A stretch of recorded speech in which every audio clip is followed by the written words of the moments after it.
pas fallu longtemps pour le remplir tout entier, jusque sur les pages de garde. Pour mieux vous faire saisir la réalité de ce « en divers lieux », j'ai mis ces lieux, des pays, villes importantes ou régions, je les ai mises par ordre alphabétique, et je vous en livre le résultat actuel. Quand j'étais haut comme 3 pommes, j'ai appris à l'école l'alphabet A, B, C. Et je commence. Alger, Afghanistan, Açores, Acapulco, Aléoutienne.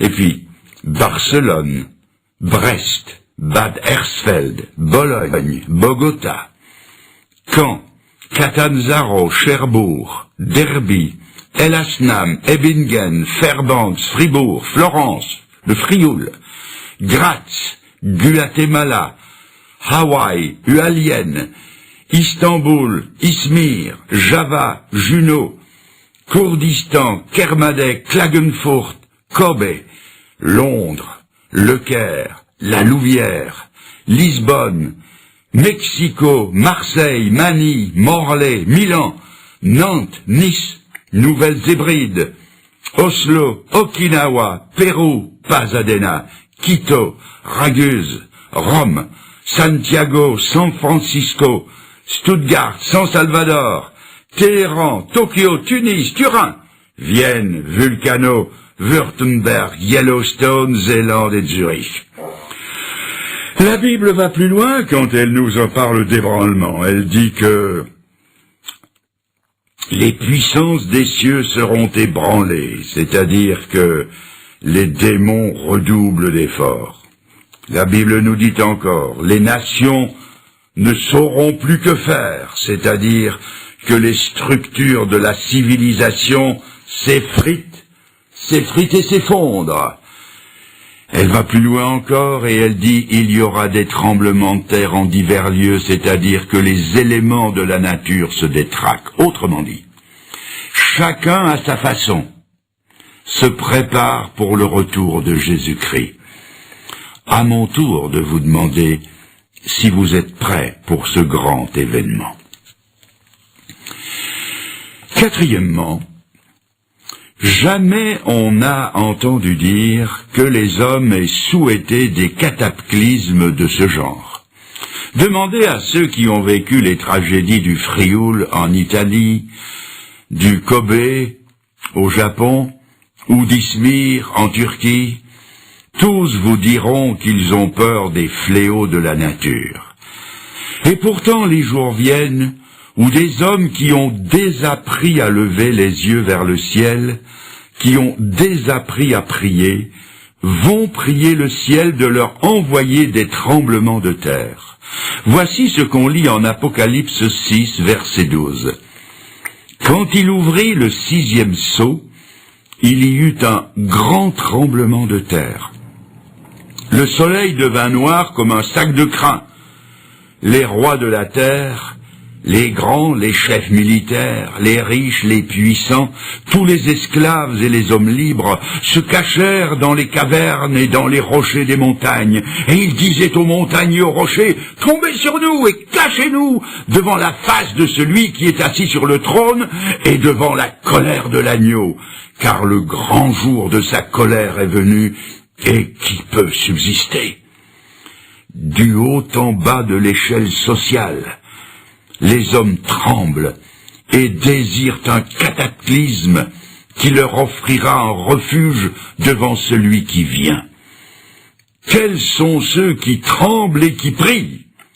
Ce sont ceux qui n'ont pas tremblé à la pensée de leurs péchés et qui n'ont pas prié pour en avoir le pardon.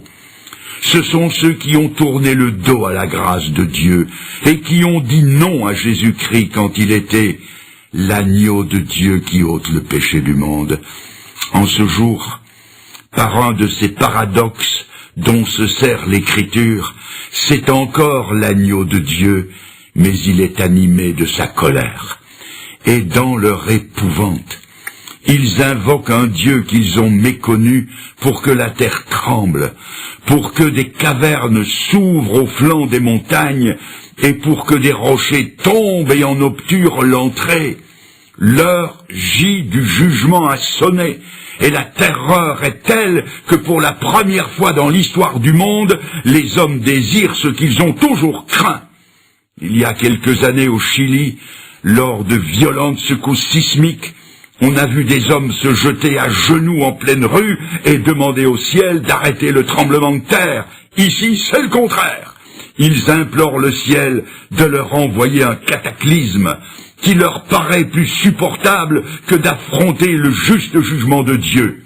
Mes amis, si vous refusez le seul refuge que Dieu offre en Jésus-Christ, vous vous préparez pour ce jour-là. Il demande que les rochers se fendent, que des cavernes s'ouvrent au flanc des montagnes, qu'ils puissent s'y engouffrer, et que derrière eux des tonnes de matériaux tombent pour en obturer l'entrée. Mes amis, n'attendez pas. N'attendez pas que sa grâce se change en jugement et son amour en colère, mais que plutôt, comme pour ces deux femmes qui cherchaient le Seigneur en allant au sépulcre, vous entendiez la promesse. Pour vous, ne craignez pas. Je continue encore un autre chapitre. C'est le chapitre 4 du livre des Actes des Apôtres qui nous fait assister maintenant à une réunion de prière des chrétiens persécutés de l'Église des premiers temps, dont voici un abrégé à partir du verset 24. Ils élevèrent à Dieu la voix tous ensemble et dirent « Seigneur, vois leurs menaces et donne à tes serviteurs d'annoncer ta parole avec une pleine assurance.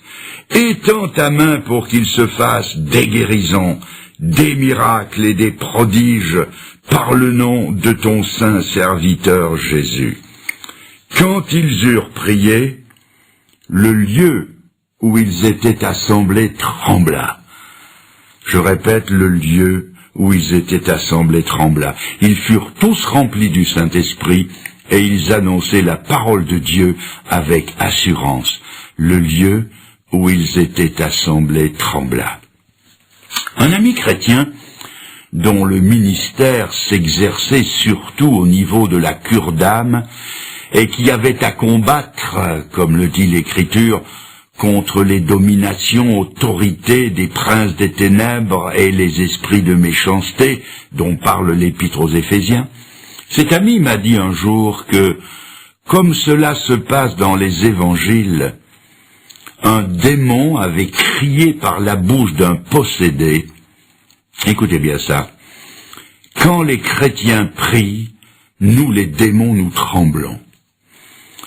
Et en réponse à la prière de ces chrétiens de la première heure, l'enfer a dû trembler au point qu'un tremblement de terre limité a secoué le lieu où ils étaient réunis. Voyez-vous, les premiers chrétiens croyaient à la puissance de la prière. Pour eux, la prière ce n'était pas un rite, c'était un besoin. Ce n'était pas un petit acte de piété, c'était un impératif. Ce n'était pas la récitation monotone de prières apprises par cœur, c'était une conversation intense avec Dieu.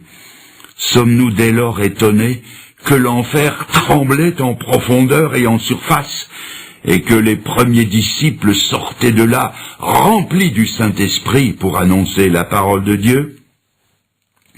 Je veux maintenant vous transporter au ciel par la pensée et par la Bible et vous faire voir ce qui se passe au ciel quand sur la terre les chrétiens prient.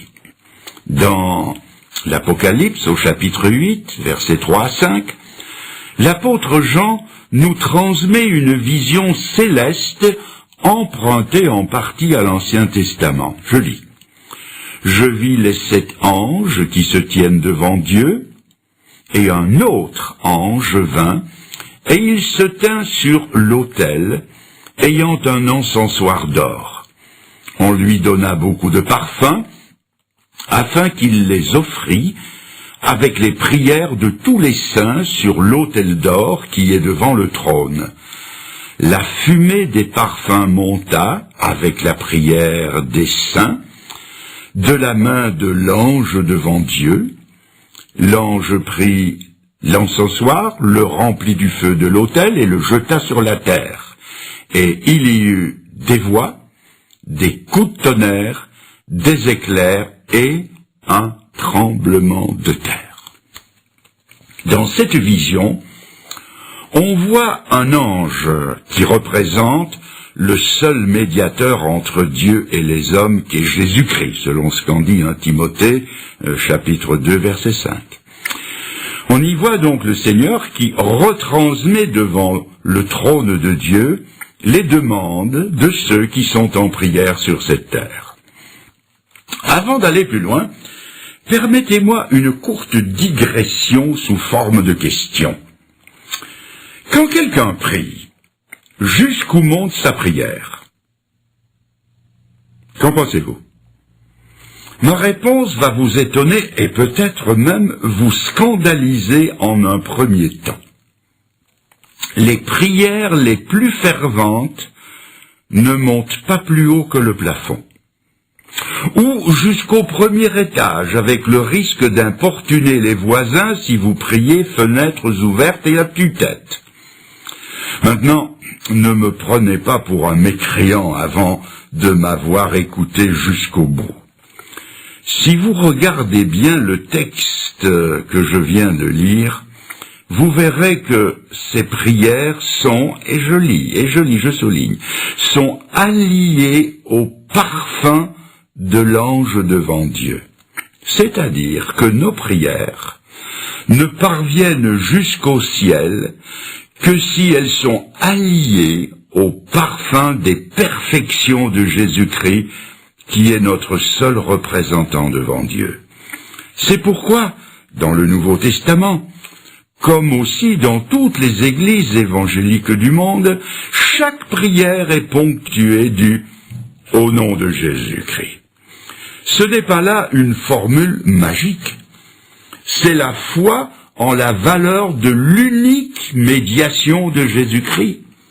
Et ainsi fait en son nom, les prières les plus secrètes, traversant les espaces intersidéraux, sont en temps réel, comme on dit aujourd'hui, entendues devant le trône de Dieu, parce qu'elles sont faites au nom de Jésus-Christ, notre seul représentant devant Dieu.